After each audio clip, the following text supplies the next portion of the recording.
Debenture redemption reserve and debenture redemption investment. At the time of redemption of the debenture, but obvious सी बात है कि we need use amount of money, ठीक है ना, ये बहुत प्रैक्टिकल चीज है।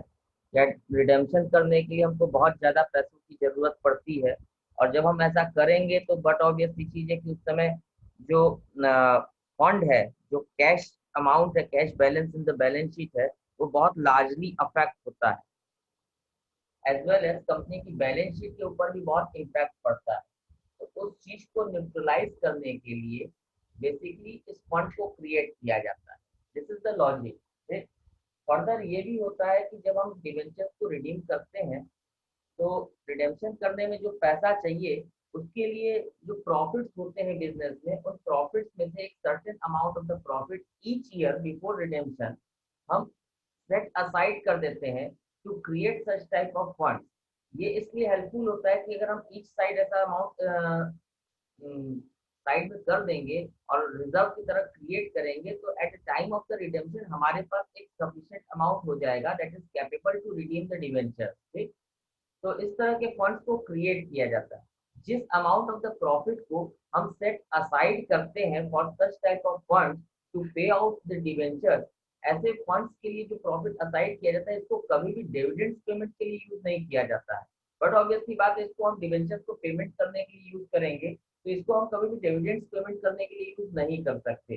तो ये लिखा होता है जनरली कि जिन प्रॉफिट्स को यूटिलाइज किया जाता है for creating this type of fund debenture redemption reserve, yeah, for using it to pay out the debenture, in that case such amount of profit is never to be utilized for the payment of dividends to the shareholder। तो ऐसे profit से जब हम debentures का payment करते हैं, तो उसको हम कहते हैं कि debentures are paid out of profit. But instead of using such amount of profit, अगर हम डिवेंचर्स को एज ए पेमेंट कर दें, तो पेमेंट कर दें और हमने प्रॉफिट्स अगर असाइड नहीं किया है, तो such type of payment of a debentures is known to be the payment out of capital.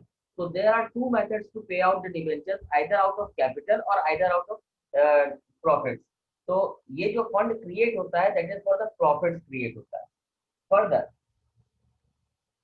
कुछ साल पहले तक जब हम इसको क्रिएट करते थे, तो लिस्टेड कंपनीज और अनलिस्टेड कंपनीज के बारे में कोई ज्यादा एक्सप्लेनेशन नहीं होता था।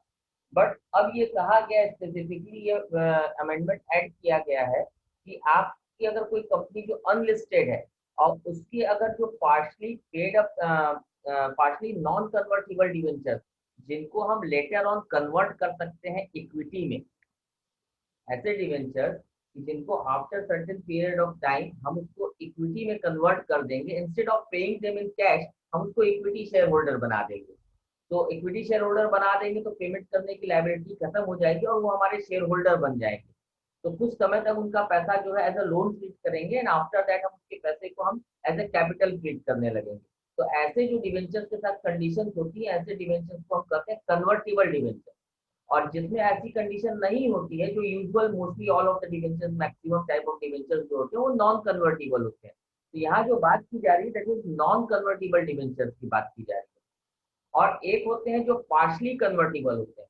पार्शली कन्वर्टिबल का मतलब ये हुआ कि certain part of that debenture is converted into the equity and the other part of the debenture is treated as a debentures only. So such type of debentures are known to be partly convertible debentures। ठीक, so there are these two types of debentures present। उसमें से जो non convertible debentures हैं, सिर्फ उनके लिए DRR बनाना जरूरी है। And for those companies DRR बनाना जरूरी है जो अनलिस्टेड है। For listed companies there is no need to create the DRR. ठीक है ना। तो कुछ डिस्टिंक्शंस हैं, कुछ मीनिंग्स है किसके लिए हम बना रहे हैं और क्यों फंड बना रहे हैं, वो हमने लॉजिक दिया।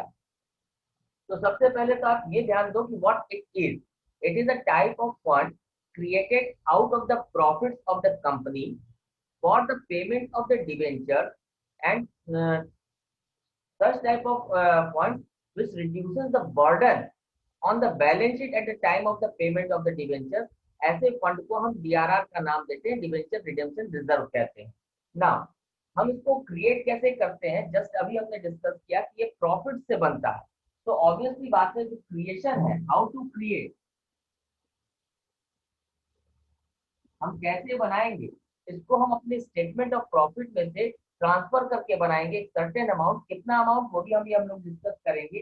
तो सबसे पहले क्रिएशन की entry, how to create, that is surplus एक statement of PL account to DRR. ये ट्रांसफर हमने किया एक अमाउंट, जितना अमाउंट हम अभी पढ़ेंगे कितना अमाउंट हमें ट्रांसफर करना है, उसके लिए इस एंट्री को कर देंगे। तो यहाँ से प्रॉफिट में से अमाउंट कम हो गया और डीआरआर में ट्रांसफर हो गया। That is how to create. किनको बनाना है और किनको नहीं बनाना है, हु मस्ट क्रिएट और हु आर एग्जाम्प्ट। पहले who are exempt to create. कौन सी ऐसी कंपनीज है जिनको इसकी कोई कंडीशन नहीं है, जिनको ये नहीं बनाना है। हम बेसिकली इसको दो पार्ट में डिवाइड कर देते हैं। All those companies govern by RBI, all those financial company, all those financial companies which are governed by RBI. इसको आप कई पार्ट में डिवाइड कर सकते हो। इसमें आता है आपका इंडियन फाइनेंशियल इंस्टीट्यूट आता है, एक ऑल इंडिया फाइनेंशियल इंस्टीट्यूट जिसको आप बोल सकते हो, एक ये आता है। एक आता है सारी बैंकिंग कंपनी, जितनी भी बैंकिंग रेगुलेटरीज है, बैंकिंग कंपनीज है, चाहे कमर्शियल है non commercial, any type of banking regulatories. फिर उसके बाद आ गया जितने भी फाइनेंशियल इंस्टीट्यूशंस हैं जो कवर अप किए जाते हैं by RBI, all financial institution, जिसको आप नॉन बैंकिंग फाइनेंशियल इंस्टीट्यूशन भी बोलते हैं। जैसे हम एग्जाम्पल देते हैं, मुथूट फाइनेंस होता है, जैसे आपका बहुत कॉमन है बजाज फाइनेंस होता है। तो ये बैंकिंग्स नहीं है, ये बैंक्स नहीं है, बट ये फाइनेंस करने में आपके ऑब्जेक्ट को, आपके गोल को पूरा करने के लिए ये फाइनेंसिंग प्रोवाइड करती है। चाहे फिर वो एजुकेशन लोन हो, चाहे फिर आपको कोई एक वॉशिंग मशीन भी खरीदनी हो तो आप इनसे फाइनेंस करा सकते हो। तो first type of companies are known to be non banking financial institution, ये होते हैं। फिर इसके बाद आते हैं आपके हाउसिंग फाइनेंस, ये सब रेगुलेट करती है आरबीआई। ठीक, तो ये सारी कंपनी सारी फाइनेंशियल। और फिर उसके बाद हम कह रहे हैं किसको नहीं बनाना है, लिस्टेड कंपनीज को। कौन सी लिस्टेड कंपनीज होती है, वो कंपनीज लिस्टेड होती है जिसका शेयर स्टॉक मार्केट पर, सेंसेक्स या निफ्टी, इन सब में ट्रेडिंग होता है किसी न किसी एक्सचेंज पर, वो लिस्टेड कंपनीज कही जाती है। तो उनको और इनको हम छोड़ देंगे, तो जो बच गई कंपनीज उनके लिए हम डीआरआई बनाना जरूरी है। तो वो भी लिख लें किसको नेसेसरी है, who are must to prepare. कौन सी ऐसी कंपनीज है जिनको बनाना जरूरी है, वो कंपनीज जिनके नॉन कन्वर्टिबल डिबेंचर्स हो, कंपनी हैविंग नॉन कन्वर्टिबल, पूरा लिख लेना नॉन कन्वर्टिबल डिबेंचर। और किसको बनाना जरूरी है, जैसे हमने पार्शली कन्वर्टिबल की बात की, मतलब वो कंपनीज जिनके पास पार्शली नॉन कन्वर्टिबल डिबेंचर,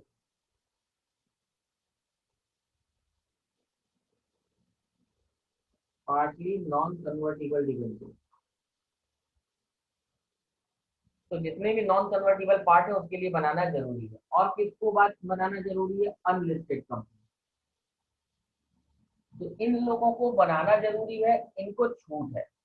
तो क्वेश्चन जब आता है तो उसमें भी हमें ये चीज देखनी पड़ती है कि अगर जैसे लिख दिया कि state bank of India has this much amount of debenture, तो बट ऑब्वियसली बात है स्टेट बैंक ऑफ इंडिया है, ऑब्वियसली बात है हमारा बैंकिंग इंस्टीट्यूशन है जिसको हमें डीआरआर बनाने की कंपल्सन नहीं है। तो उस केस में डिवेंचर्स डायरेक्टली रिडीम हो जाएंगे बाय द डिवेंचर्स रिडेम्पशन की जो एंट्री आपने पढ़ी है, that is debentures to debenture holder and debenture holders to bank, वो डायरेक्टली रिडीम हो जाएंगे। वहां पे इसका कोई भी कॉन्सेप्ट कहीं पे भी यूटिलाइज नहीं होगा। इसलिए हमको जानना जरूरी है कि कहाँ बनाना है और कहाँ नहीं बनाना है।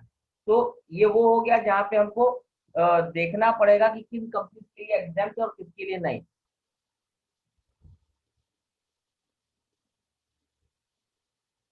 यही कंडीशन मैक्सिमम टाइम कई बार चेंज हुई है, कभी 25% थी, आज ये 10% है, कुछ केसेस में पहले 50% भी रही। Sorry। तो कितना बनाना है, ये कहा जाता है कि आपके जो भी डिवेंचर हैं, total total outstanding debentures in your book जो भी है, उस टोटल डिवेंचर्स के फेस वैल्यू का 10%, ध्यान देना, फेस वैल्यू। अगर कोई डिवेंचर इशूड हुआ है 100 रुपए का एट अ प्रीमियम ऑफ 10%, तो उसकी market value 110, but face value 100 रुपया। अब कोई डिवेंचर जैसे इशूड हुआ है for ₹100 each eight a discount of 15%, तो उसकी मार्केट वैल्यू 85 है, बट फेस वैल्यू अगेन 100। तो हमें फेस वैल्यू को ध्यान देना है, मार्केट वैल्यू को ध्यान नहीं देना है, इस चीज को हमेशा ध्यान रखना। तो कितना हमें बनाना है, दैट इज कंडीशन कहा है कि एटलीस्ट 10%, कम से कम 10%। तो कम से कम 10%, ये आप रिटर्न में नोट करके रखो, क्योंकि मैक्सिमम जितनी भी हम बुक्स देखते हैं उसमें 10% डायरेक्टली ले लेता है। 10% of face value of total outstanding debenture, जितने भी डिवेंचर्स हैं कंपनी के पास टोटल, उन टोटल डिवेंचर्स के फेस वैल्यू का 10% का डीआरआर बनाना होता है। ये ध्यान रखने वाली बात है। ये कब हम करते हैं, जब हमें आउट ऑफ कैपिटल या आउट ऑफ प्रॉफिट की बातें पता होती है कि कितना हमारा कैपिटल और प्रॉफिट से जाना है। तो अगर प्रॉफिट से कुछ भी जाना है, प्रॉफिट से एक सर्टेन पार्ट अगर हमें जाना है, नहीं भी अगर क्वेश्चन में दिया होता तो हम मान के चलते हैं आउट ऑफ प्रॉफिट, जब तक स्पेसिफाई ना करे आउट ऑफ कैपिटल। तो ये डीआरआर तो तभी बनता है जब आउट ऑफ प्रॉफिट हो, अगर डिवेंचर्स को रिडीम कर रहे हैं तो डिवेंचर्स को रिडीम करते समय और मैक्सिमम ये मान लिया जाता है कि कंपनी हमेशा प्रॉफिट से रिडीम करेंगी, कैपिटल से नहीं रिडीम करेंगी। That means they maintain DRR in their book, but obviously बात है। तो at least 10% of the face value of total outstanding का हम कहना चाहते हैं। तो 10% of the face value of total outstanding debenture एक हो गया।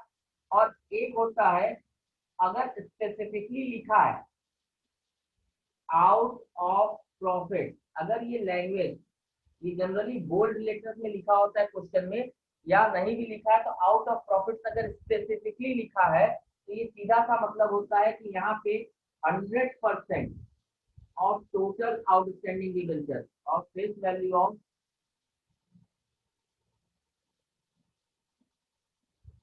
टोटल आउटस्टैंडिंग डिवेंचर 100% पूरा का पूरा ट्रांसफर करेंगे डीआरआर में। ये ध्यान रखने वाली बात है।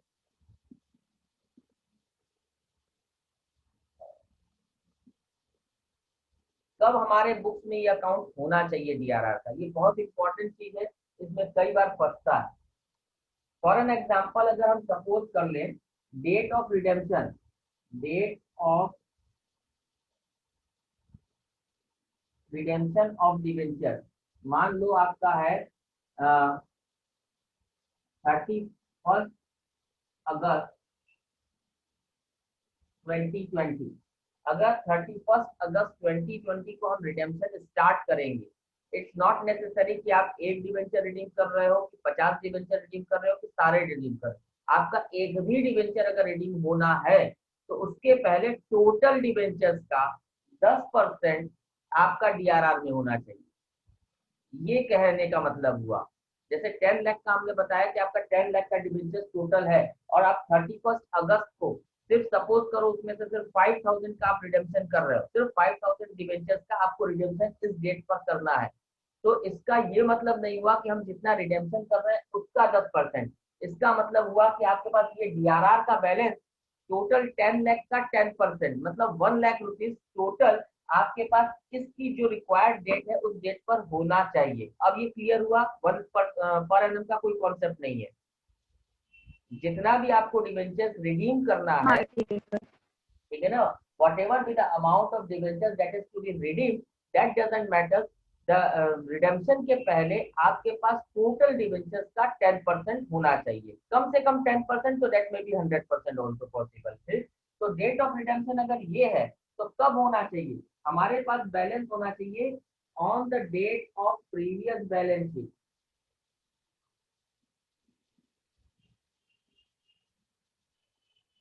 तो अगर 31 अगस्त को रिडेम्पशन करना है तो इस डेट के पहले किस दिन हमारे बुक्स में बैलेंस शीट बनी होगी?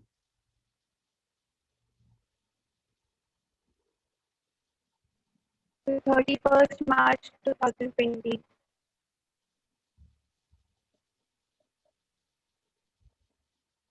So this is the date at which this DRR is created by that entry जो अभी हम लोग ने लास्ट में डिस्कस की प्रॉफिट वाली, उससे और कितना amount, that is 10% of the face value of total debenture. This is what the whole thing summarize. ठीक, अगर डेट ऑफ रिडेम्पशन, अगर डेट ऑफ रिडेम्पशन आपकी आती है मान लो 28 फरवरी 2018, अगर ये डेट ऑफ रिडेम्पशन है तो किस समय हमारे पास होना चाहिए? प्रीवियस ईयर का 31st मार्च. हाँ, तो कौन सा ईयर, ईयर बताओ. 31 मार्च किस डेट का, किस ईयर का? 2017. तो 31 मार्च 2017. हाँ 2017. ठीक, तो ये निकल करके आता है कि कब ये बनाना चाहिए. ठीक, एक और इम्पोर्टेंट चीज, अगर एक एक्सेप्शन है, अगर डेट ऑफ रिडेम्पशन हमारी 31 मार्च को ही होती है, लेट इट बी 2020, अगर इसी डेट पर हमें रिडेम्पशन करना है, means it is not in between the accounting period, accounting year के बीच में ना आकर के on the last date of the accounting period अगर हमें रिडेम्पशन करना है, तो हम इसी डेट पर डीआरआर क्रिएट कर सकते हैं, तब हमें प्रीवियस बैलेंस शीट की कोई रिक्वायरमेंट नहीं होती है. In this case on this only date DRR can be prepare. Clear है ये चीज? ठीक है. हाँ ठीक है सर. तो ध्यान देना, एक इम्पॉर्टेंट चीज, 10% of the face value of total outstanding debenture हमारा इस रिक्वायर्ड डेट पर, जो भी हम यहाँ पे डिसाइड करेंगे उस रिक्वायर्ड डेट पर इतना या इतना वॉट एवर भी, बट ऑफ टोटल जितने भी अवेलेबल है उस टोटल का इतना परसेंटेज, रिक्वायर्ड परसेंटेज देख करके ऑन दिस रिक्वायर्ड डेट हम उसको क्रिएट करेंगे by that entry. Now how to close, हम कैसे क्लोज करेंगे इस डीआरआर को, अपने बुक में से हम कैसे हटाएंगे?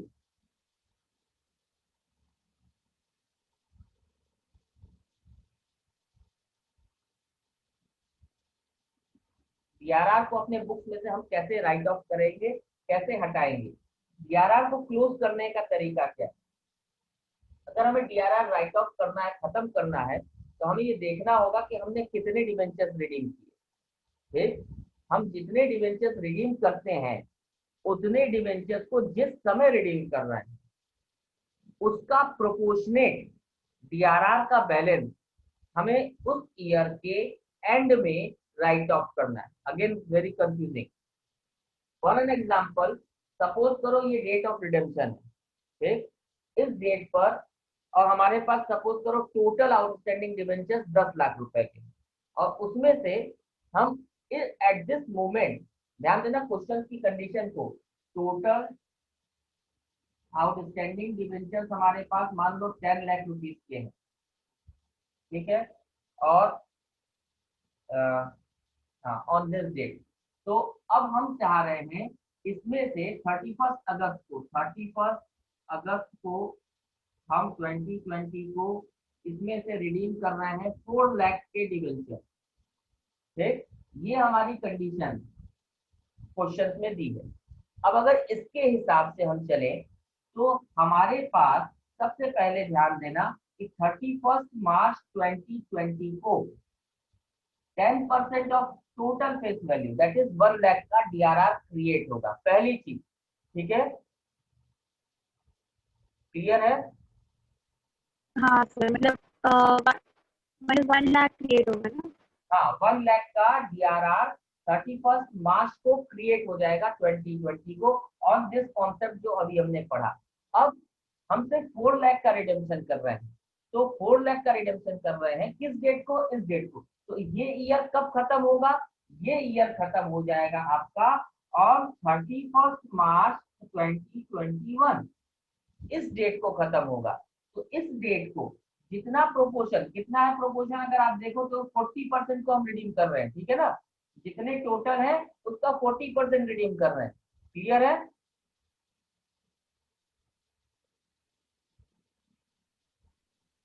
ठीक है ना. तो अगर हम 40% रिडीम करें तो जितना हमने डीआरआर बनाया, हमने 1 लाख का डीआरआर बनाया, तो 1 लाख में से सिर्फ 40,000 को, दैट इज ओनली 40%, मीन्स हम सिर्फ proportionate amount is transferred to general reserve at the end of accounting year in which redemption happened out, means उस डेट के, उस ईयर के and of the accounting year में हम ट्रांसफर करेंगे उतने proportionate amount of the debenture redemption reserve को, जितना है उसका प्रोपोर्शनेट अमाउंट कितना आया हमारा डीआरआर अकाउंट से टू जनरल रिजर्व अकाउंट में, डीआरआर अकाउंट से जनरल रिजर्व अकाउंट में हमारा ये सिर्फ प्रोपोर्शनेट 40,000 का आया, इसको हम राइट ऑफ करेंगे जनरल रिजर्व से। ये क्लियर हुई बात?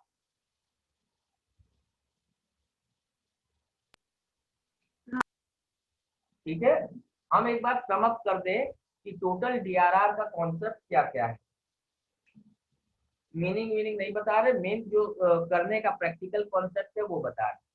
पहली चीज आपको ये याद रखनी है कि हमको 10% या 100%, ये दो कंडीशन हर बुक में दी हुई है कि 10% of the total face value of the debentures या 100% of the total face value of debentures जो होता है वो डीआरआर में जाता है as a reserve to create DRR. ठीक, डिपेंडिंग अगर कुछ नहीं दिया है तो हम 10% ट्रांसफर कर देंगे, और अगर हमें स्पेसिफिकली मेंशन है कि debentures are to be redeemed out of profit, तो इन दैट केस 100%। किस अमाउंट का 100% या 10%? जितने भी टोटल डिवेंचर्स हैं जो अवेलेबल है, ये नहीं मतलब कि कितने डिवेंचर्स रिडीम कर रहे हो, जैसे कि हमने यहाँ एग्जांपल दिया कि 10 लाख के टोटल है और 4 लाख रिडीम कर रहे हैं, तो हमें 4 लाख से नहीं मतलब है, जितने टोटल है उनसे मतलब है। इन वर्ड्स पे ध्यान देना, तो total value of the debentures जो भी अवेलेबल है उसका 10% या उसका 100% से डीआरआर क्रिएट किया जाएगा। किस दिन क्रिएट किया जाएगा डीआरआर? डीआरआर क्रिएट होगा हमारा on the previous balance sheet date, जिस समय रिडेम्पशन हो रहा है उस डेट से जस्ट प्रीवियस ईयर की जो बैलेंस शीट होगी उस डेट पर हमारा डीआरआर क्रिएट होगा। देयर इज एन एक्सेप्शन, अगर date of redemption at the end of the accounting year that is 31 March itself है, तो हम उसी डेट पर रिडेम्पशन की डीआरआर क्रिएट कर सकते हैं। अदरवाइज जो भी डेट ऑफ रिडेम्पशन है उससे जस्ट प्रीवियस बैलेंस शीट की जो डेट होगी उस डेट पर डीआरआर क्रिएट हो जाएगा। जब ये डीआरआर बन जाएगा हमारा, डिवेंचर्स को हम रिडीम कर देंगे, तो रिडीम्शन के बाद जो ईयर एंड होगा, जो भी डेट ऑफ आपका रिडीम्शन है उसके बाद जब भी ईयर एंड हो रहा है, जैसे 31 अगस्त 2020 को आपका अगर रिडीम्शन हो रहा है तो आपकी ईयर एंडिंग आएगी 31 मार्च 2021 को। तो इस डेट पर उस प्रोपोर्शनेट अमाउंट को हमें जनरल रिजर्व में ट्रांसफर करना है डीआरआर का, जितने प्रोपोर्शन का डिवेंचर्स को रिडीम किए हैं। अगर हमने 10 लाख में से 4 लाख का रिडेम्पशन किया, दैट मींस 40% का रिडेम्पशन किया है, तो हमारा जो भी डीआरआर बना हुआ है अवेलेबल उसका 10% जो होगा और उसका जो 40% होगा वो ट्रांसफर किया जाएगा। क्लियर है ये पूरी चीज?